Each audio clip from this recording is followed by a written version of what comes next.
Halo Kidal, selamat datang di channel Hobi Kidal. Di video kali ini aku nggak ikut main. Buat para subscriber yang baru mungkin masih belum tahu ya. Kalau aku yang Kidal dan di sini kan nggak ada yang Kidal. Jadi di saat ini aku habis main terus istirahat dan kebetulan di sebelah sana ada yang main, jadi aku rekam aja. Kalau kita lihat di antara keempat orang ini yang paling bagus mainnya itu Stanley. Bagus atau enggaknya itu aku nilai dari apakah kita itu jarang mati atau enggak. Kalau untuk dapetin poin lebih banyak, aku rasa walaupun pemain yang mainnya enggak bagus juga sering dapat poin lebih banyak. Kalau lawannya memang enggak siap atau mungkin lawannya enggak seberapa bisa main. Ya entah kalian itu mau setuju atau enggak dengan pendapatku ini ya. Karena kalau aku lihat selama ini ada beberapa pemain yang secara teknik pukulannya bagus. Jadi dia itu backhand bisa, terus ngemes bisa keras, ngelob juga sampai belakang, drop shotnya itu bagus juga. Tapi sering nyangkut di net. Misalkan smashnya keras tapi sering nyangkut di net, atau smashnya keras tapi sering out. Lalu kalau soal footwork ya mungkin ada orang yang secara teknik udah bagus, footworknya bagus, kemana-mana cepat, terus tahu posisi siapnya di mana, tapi waktu mengembalikan bola ternyata kok nyangkut, terus kok out. Nah, itu kalau teman-teman bilang sih namanya boros, jadi mainnya boros. Maksudnya sering buang-buang poin atau buang-buang bola, akhirnya malah kalah. Baru-baru ini aku nemuin ada satu website tentang badminton. Dia ngasih kayak websitenya isinya cuman kayak teks-teks gitu aja. Terus ada video cuplikan dia main sebentar. Terus dia bilang, aku setiap minggu main dan dia masih muda, umur sekitar 20-an ya. Itu setiap minggu main tapi sering kalah sama orang yang lebih tua. Padahal dia ini juga aku lihat badannya cukup fit ya dan tinggi orangnya. Lalu yang menarik itu dia memuji yang kemarin di All England ya kalau nggak salah, Hendra sama Ahsan menang lawan yang pasangan dari Cina, yaitu Liang sama Wang. Padahal usia mereka masih 20-an, sedangkan Hendra udah masuk ke usia 38, 39 kayaknya tahun ini ya. Dan nggak cuman menilai gitu aja, orang ini yang punya website niat loh. Jadi dia itu bikin kayak spreadsheet di Excel, terus dikasih datanya. Jadi berapa kali pasangan A itu nyerang terus berhasil dapetin poin, berapa kali dia service error. Terus dibikinin kayak berapa persen gitu. Bahkan dia juga nulis berapa kali yang pemain muda-muda ini berteriak sewaktu bermain, dan yang Ahsan sama Hendra itu berapa kali berteriak sewaktu bermain ya. Nggak tahu teriaknya mungkin semes atau apa ya, sambil berteriak aku nggak ngerti. Di datanya itu ada kayak 3 kali, 3 pukulan pertama itu langsung dapat poin. Terus ada berapa kali ngeblok smash itu yang error berapa, terus net killnya berapa kali, terus berhasil nipu lawan berapa kali, terus lawannya out of position berapa kali, smash yang winner berapa kali, terus smash blocknya yang error berapa kali, terus mengembalikan servisan yang error berapa kali, ya pokoknya kayak gitu. Itu semua didata sama dia, niat banget. Nah, aku sarankan buat kalian yang memang benar-benar niat pingin mahir badminton ya. Ya kalau dilihat datanya kayak gini itu ekstrim ya. Tapi kalau bisa kalian juga ngerekam terus mencatat. Misalkan kamu kepingin belajar kayak drop shot, kamu rekam permainanmu dalam satu game kayak gini. Terus kamu ketika melakukan drop shot berapa kali nyangkut dan berapa kali berhasil. Nah itu aku rasa penting untuk satu topik aja. Nggak perlu satu game kamu amati, aku servis berapa kali langsung dimatiin lawan, berapa kali nanggung, nggak perlu. Jadi kalau kalian mau belajar yang tentang servis ya kalian amati servisnya aja. Kamu di game itu berapa kali kamu bisa melakukan servis dengan baik. Baik itu maksudnya nggak nanggung terus juga nggak out ya. Jadi supaya kamu tahu itu kamu ada kemajuan nggak, terus kamu nggak jadi kayak over PD. Oh aku udah bisa kok servis, atau oh aku udah bisa kok dropshot. Memang kan tekniknya kayak gini toh, tapi kalau kamu matian setiap kali melakukan dropshot, maksudnya tipis sih. Seringkali tipis dan mengecoh lawan. Kadang-kadang masuk kena net itu berulang kali, tapi uh, jika kita amati atau kita data dengan menggunakan persen, itu bisa tahu kemampuanmu yang sebenarnya itu nilainya berapa. Jadi nggak kepedean.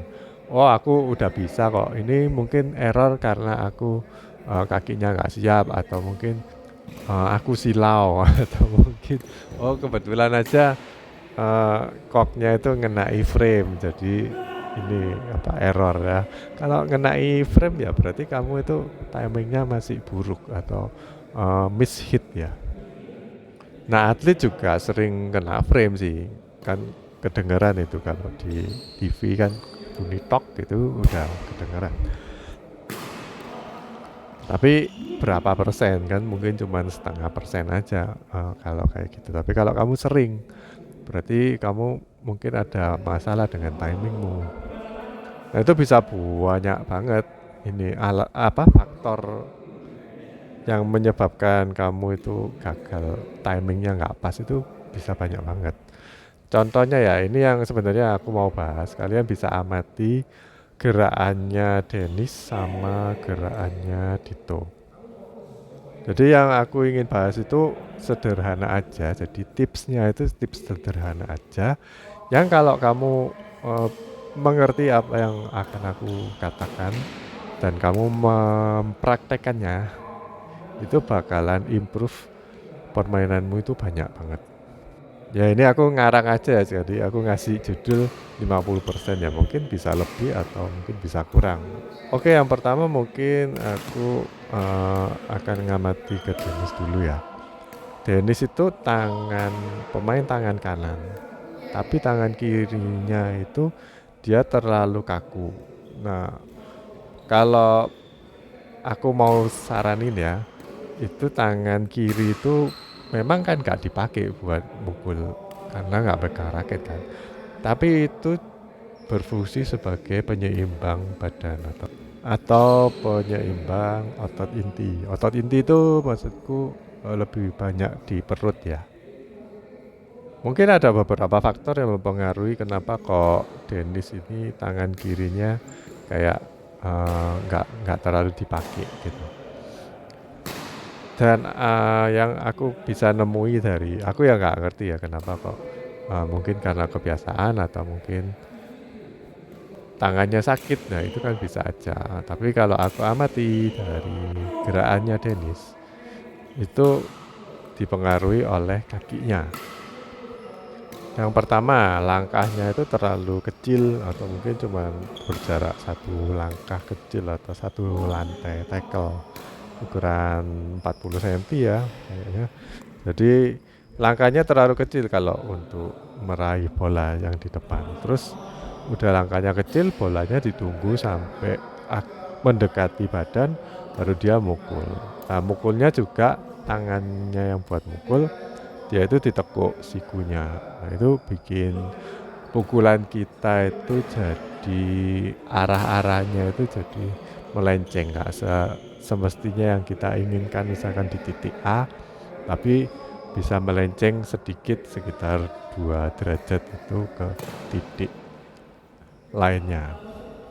Kalau di rumah sih aku saranin kalian latihan ngelempar bola ke ya ambil aja satu keranjang yang pendek itu atau kayak tempat sampah ya.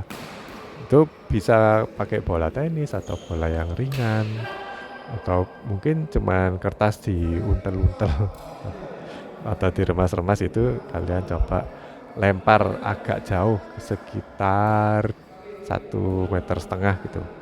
Itu kalian coba langkahkan kaki raket ke depan terus sambil lempar itu dimasukin ke dalam kotak sampah. Atau mungkin kalau mau lebih bernuansa badminton, kalian bisa pakai kok bekas itu, kalian coba lempar aja, nggak perlu pakai raket, dilempar pakai tangan. Itu nanti disesuaikan supaya kalian bisa ngelemparnya itu lebih enak, jadi atau lebih paling efisien lah, yang sekiranya nggak terlalu banyak effort. Kamu lempar, yang penting masuk dulu. Itu buat latihan mukulnya ya. Nanti lama-lama kamu akan terbiasa bahwa pukulan yang paling efisien dan paling efektif itu ketika kita mengainkan semua lengan, terus di ujung ketika kita mau melepaskan kok atau kertas ini dari tangan untuk dilempar ke depan, itu pakai volley. Jadi ada kayak gerakan volley dikit buat bantu untuk melempar ke depan. Dan kalau mau lebih detail lagi dan lebih presisi lagi, itu dari volley bergeraknya lari sampai ke jari-jari, baru kalian lepaskan itu bolanya atau kertasnya. Jadi kayak gerakannya itu kayak luas gitu. Latihan kedua, kalian ganti bolanya itu dengan benda yang tipis kayak kartu remi. Itu kalian coba untuk bisa melemparkan dari jarak 1,5 meter atau mungkin 2 meter. Itu coba aja lempar aja sampai bisa masuk ke dalam kotak. Ini kan kita bicara masih di bawah ya, jadi tempat sampahnya itu masih di lantai, jadi pendek. Itu coba kalian lempar sambil kalau bisa kartunya itu dibuat mounting atau muter tapi terarah, yaitu kayak di spin gitu.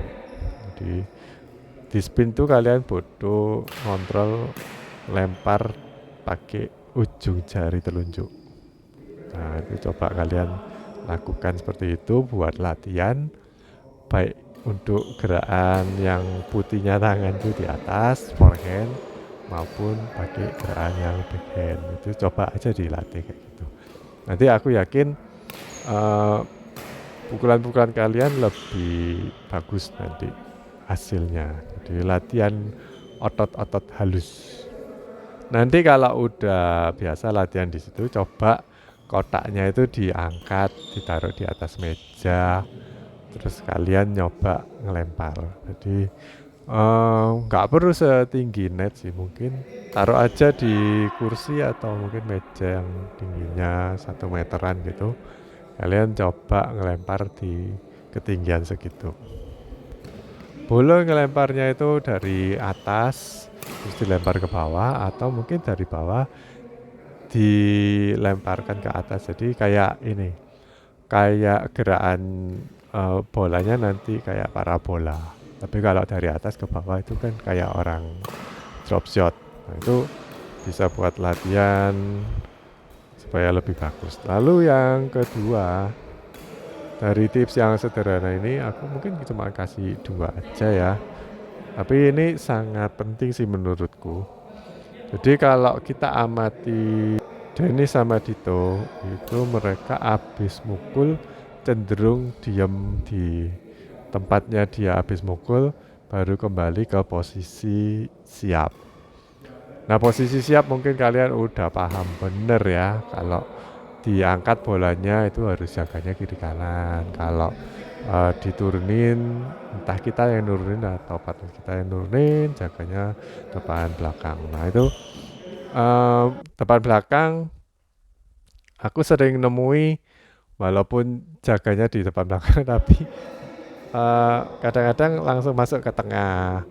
Nah itu nggak baik juga, karena nanti kalau dikasih di daerah satunya, apalagi kalau lawannya suka nipu-nipu, itu bakal mati. Jadi yang bagus sih menurutku jangan langsung berdiri di tengah-tengah lapangan, tapi di pojokan kamarmu sendiri.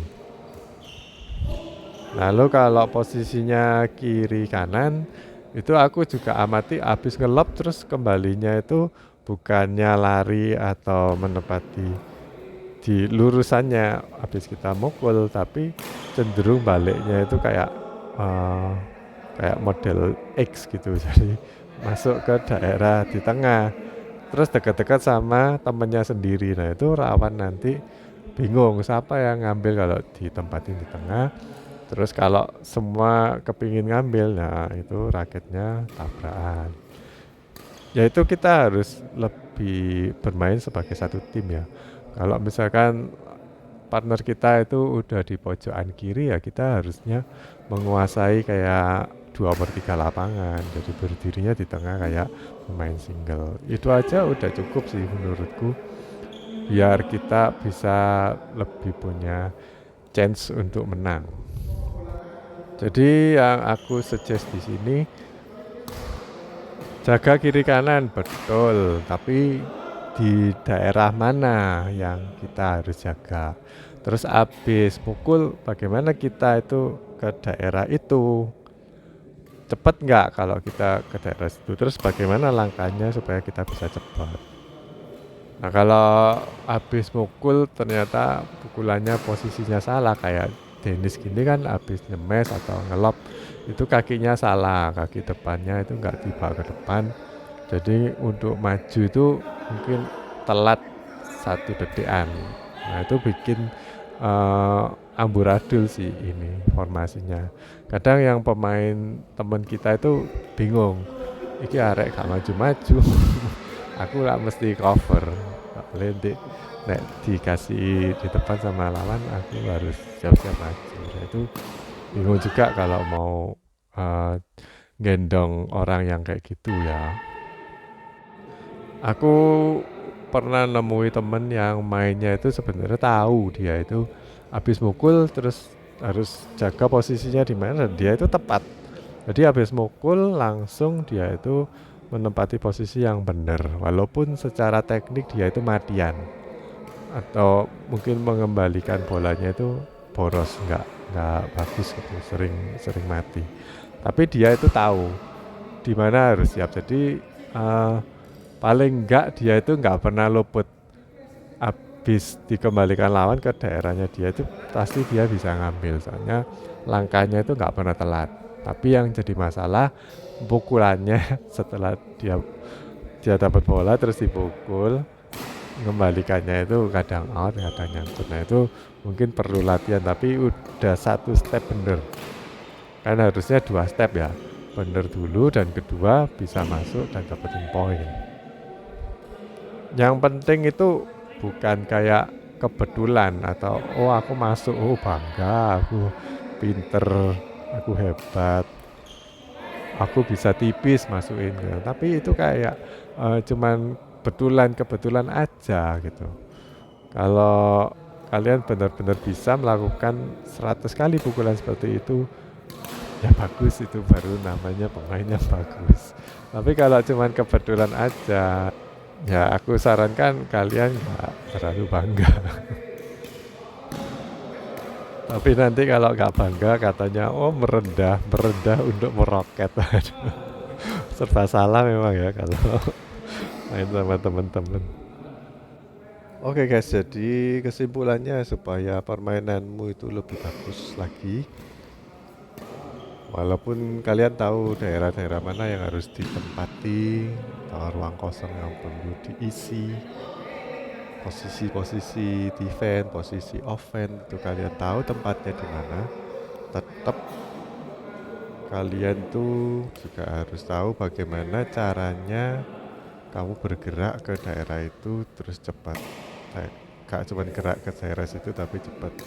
Khususnya untuk bola-bola datar atau bola-bola drive yang kamu nggak punya waktu untuk siap dengan cepat, itu kamu harus paksa dirimu habis mukul langsung ke daerah yang cepat. Kalau kamu tahu waduh ini kok kena frame ya, berarti bakal tangguh bolanya, kalian harus lebih cepat lagi siap untuk harus ini tahu juga kira-kira ditempatin di mana itu semestinya dari lawan. Jadi harus siap-siap di daerah yang situ. Kalaupun nggak di smash ya kalau kaki kita itu udah siap, partner juga punya peran sih. Kalau bolanya tanggung, yang mana yang harus siap, yang mana yang harus ngambil di depan. Kalau sama lawan nggak di smash ya, biasanya kan di net. Lalu yang kedua aku sering amati, kita udah tahu tempatnya, kita siap misalkan, oh kita nge-lob berarti posisi jaganya kiri dan kanan. Cuman kadang-kadang misplace. Jadi walaupun posisinya kiri dan kanan, tapi mungkin terlalu tengah, terlalu berada di garis belakangnya garis T situ.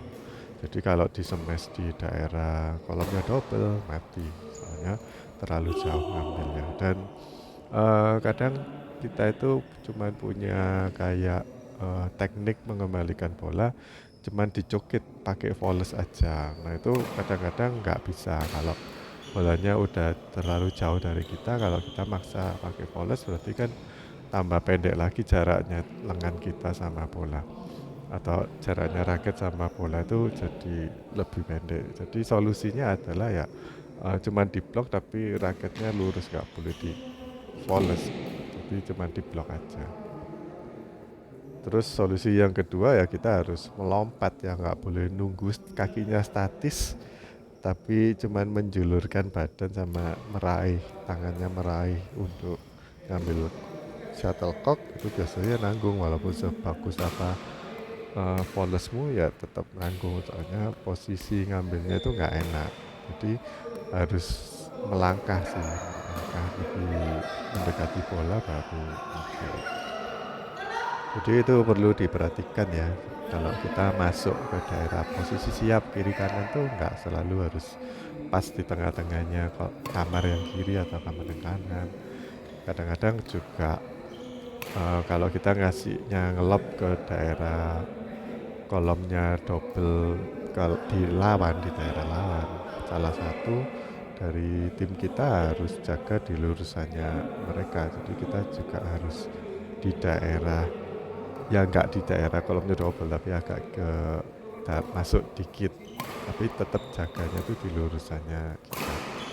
Terus yang aku amati di video ini juga terutama Dennis ya, jadi waktu bolanya itu dikasih lob silang, dia itu badannya bukannya menghadap ke arah bola. Jadi kalau silang ya badannya harus agak serong dikit untuk menghadap ke arah bola, tapi dia cenderung menghadap ke depan terus. Nah itu kalau kita hadap depan diserang dari samping, dari silangannya kita, itu bakal sulit untuk mengembalikan kan, karena itu apa ya, nggak enak gitu posisinya. Dan itu sering aku manfaatin juga buat aku yang nyerang ke orang-orang yang seperti itu ya, yang suka siapnya itu cuma ngadep depan aja, nggak ngadep ke arah bola. Itu sering aku manfaatin. Jadi aku taruh di daerah silangannya atau di daerah belakangnya punggung mereka. Itu bakal sulit untuk dikembalikan.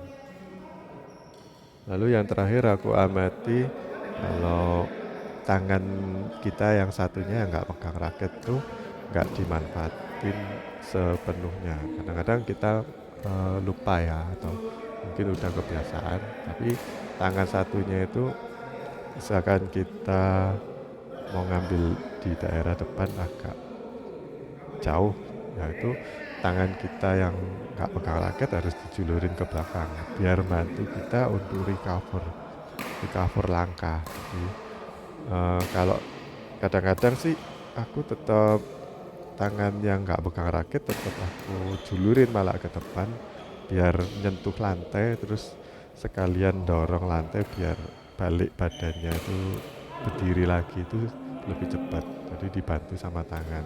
Kalau cuma ngandelin kaki aja, kalau kakinya nggak kuat ya nanti sulit untuk bisa tegak lagi. Makanya tangan itu nggak selalu harus di belakang, yang penting tubuh ini bisa recovernya itu cepat, recover ke posisi siapnya itu cepat. Tapi yang kebanyakan itu kan kondisi tertentu ya, kondisi kepepet. Tapi kebanyakan eh, cuman cukup ditekuk aja sigunya yang nggak pegang raket. Terus diarahin ke belakang badan biar lebih balance aja. Jadi itu yang menjadi penting sih menurutku. Kalau kita posisi badannya nggak balance mau kemana-mana itu butuh energi lebih banyak.